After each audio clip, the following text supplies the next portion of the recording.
Welcome back to my channel. বন্ধুরা কেমন আছো? ভালো আছো? নিশ্চয়ই ভালো আছো, আর ভালো থেকো। চলে এসো, আজকে আমি তোমাদের একটা রেসিপি দেখাবো, সেটা হচ্ছে ঢ্যাঁড়স দিয়ে। দেখো আমি ঢ্যাঁড়সগুলো দেখো সব কেটে নিয়েছি। হ্যাঁ, এটা তোমাদের দেখালাম না, তোমরা তো জানোই ঢ্যাঁড়স কাটতে। আর দেখো টমেটোটা আমি একটা টমেটো পুরো নিয়েছি, কারণ এটা একটু টক টক হবে।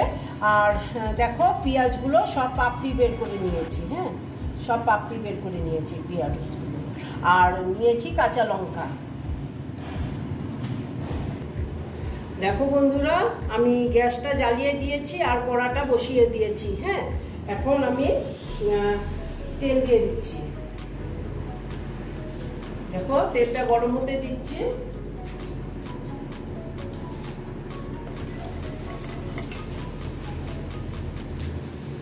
প্রথমে আমি দেখো পেঁয়াজগুলো যে পাপড়ি কেটেছিলাম, ওই পেঁয়াজগুলো আমি দিয়ে দিলাম। এটা আমি ভেজে নেব।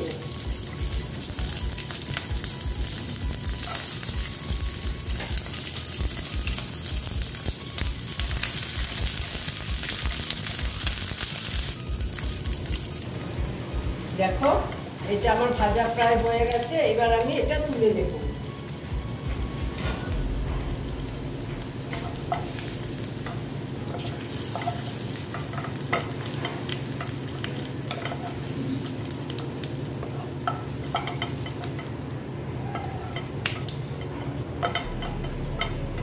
দেখো তুলে নিলাম। এখন আর একটু আবার তেল দিয়ে দিচ্ছি, দিয়ে দেখো আলু আমি ভেজে নিচ্ছি।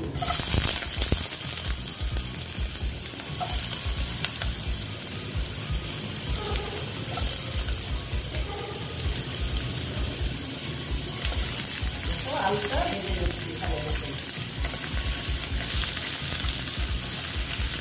একটু ভেজে নিলে ভালো হয়, না ভাজলেও কোনো ব্যাপার না, কিন্তু ভাজলে আর কি ভালো হয়।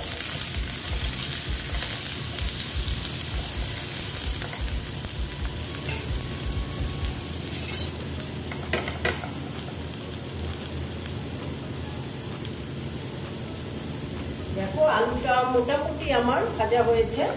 হ্যাঁ, মোটামুটি বেশি ভাজা এখনো হয়নি, কড়া ভাজা হয়নি। এইবার আমি ঢেঁড়সগুলো দিয়ে দিচ্ছি।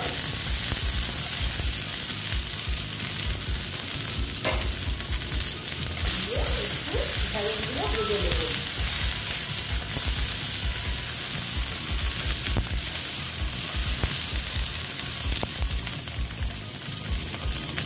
আমি এই ভাজার মধ্যে একটু হলুদ দিয়ে দিচ্ছি, দিয়ে এটা ভেজে নিচ্ছি।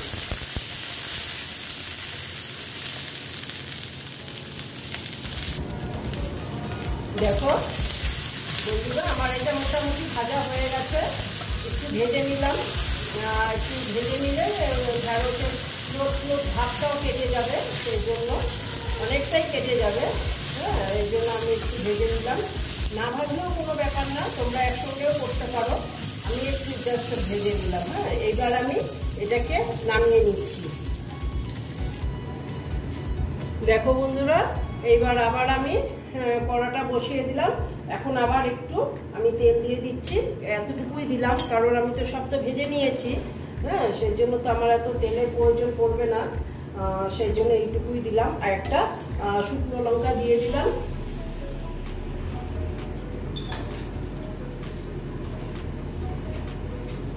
তার সাথে দিলাম দেখো গোটা জিরে।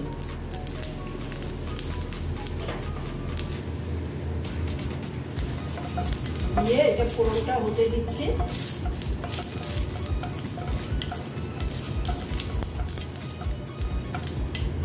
দেখো ফোড়নটা মোটামুটি হয়ে গেছে, ভাজা সুন্দর গন্ধ বেরিয়েছে। এবার আমি পেঁয়াজ কুচি দিয়ে দিলাম।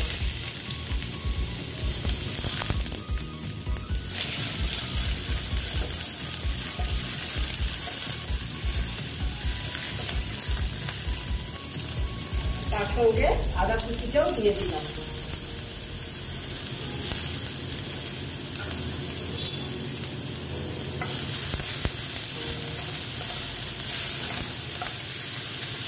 ভেজে নিচ্ছি দুটোই একসঙ্গে।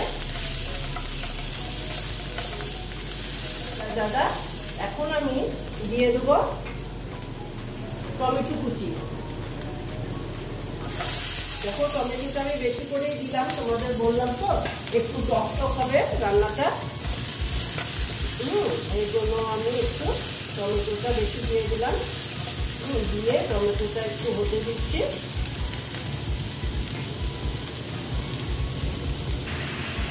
দেখো বন্ধুরা আবার একটু নেড়ে চেড়ে নিচ্ছি, আর টমেটোটা আর একটু সেদ্ধ হবে, তবে আমি এখন মশলাগুলো দিয়ে দিচ্ছি। আমার মশলা খুব বেশি কিছু লাগবে না। দেখো জিরের গুঁড়ো দিয়ে দিলাম, আর দিলাম আমচুর পাউডার,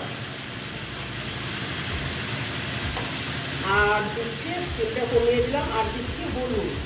হলুদ আমি আন্দাজ মতন দিলাম, কারণ ভাজার সময়টা আমি হলুদ দিয়েছিলাম তো সেই জন্যে। তারপরে দিচ্ছি আমি লঙ্কার গুঁড়ো দিয়ে এবার আবার আমি একটু এটাকে কষিয়ে নিচ্ছি মশলাগুলো।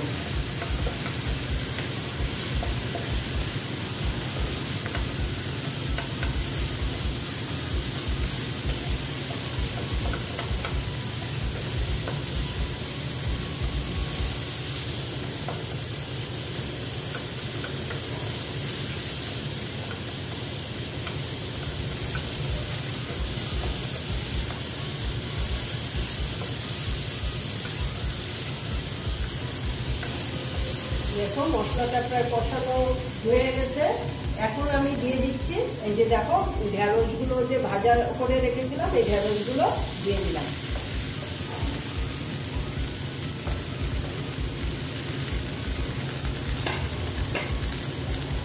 দিয়ে এটার সঙ্গে কষিয়ে নিচ্ছি।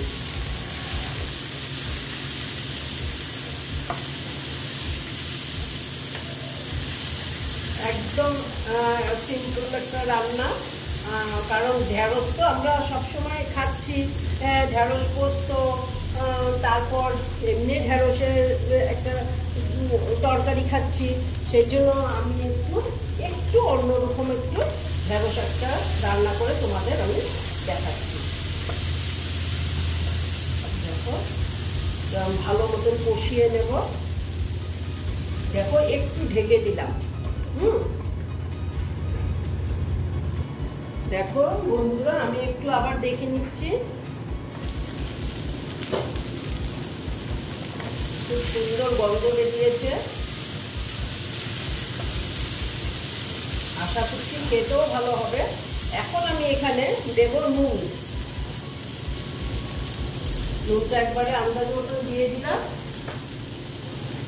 দিয়ে আর একটু কষিয়ে নিচ্ছি।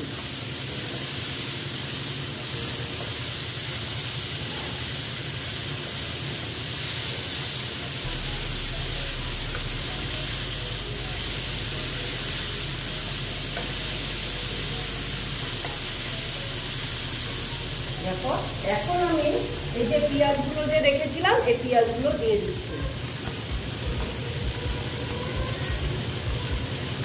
দিয়ে আবার আমি এটার সঙ্গে মিক্স করে নিচ্ছি।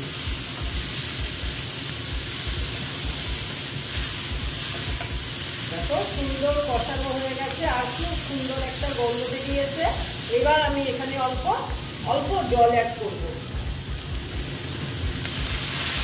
বেশি করবো না, অল্প, কারণ আমার মোটামুটি ঢেঁড়স সেদ্ধ হয়ে গেছে, আলুও মনে হয়ে গেছে, এই যে আলুও সেদ্ধ হয়ে গেছে, সেই জন্য জলটা আমি কম করে অ্যাড করলাম। করে এইবার আমি এটাকে 5 মিনিটের মতো ঢেকে রেখে দিলাম। আর স্টিমটাকে একটু কমিয়ে দিলাম। দেখো বন্ধুরা 5 মিনিট বাদে ফিরে এলাম।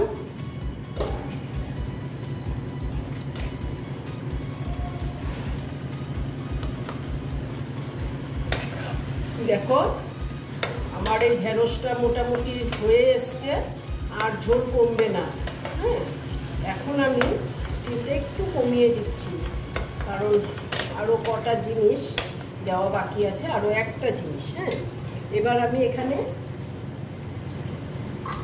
একটু চিনি দিয়ে দেবো। হ্যাঁ, অল্প করে দিলাম, কারণ একটু টক টক হয়েছে তো, আর স্বাদটা ব্যালেন্সের জন্য আমি অল্প চিনি দিয়ে দিলাম। দিয়ে এইবার আমি একটু নেড়ে চেড়ে নিচ্ছি, চিনিটা গলা পর্যন্ত অপেক্ষা করছি, করে আমার এই রেসিপিটাকে আমি শেষ করছি। দেখো সব হয়ে গেছে, ঢেঁড়সও হয়ে গেছে, আলুও হয়ে গেছে। দেখো ঢেঁড়সগুলো একটাও ভাঙে নাই, সব গোটা গোটা আছে। এই রকমই থাকবে, আর শুকাতে হবে না। আর আমি গ্যাসটাকে অফ করে দিচ্ছি।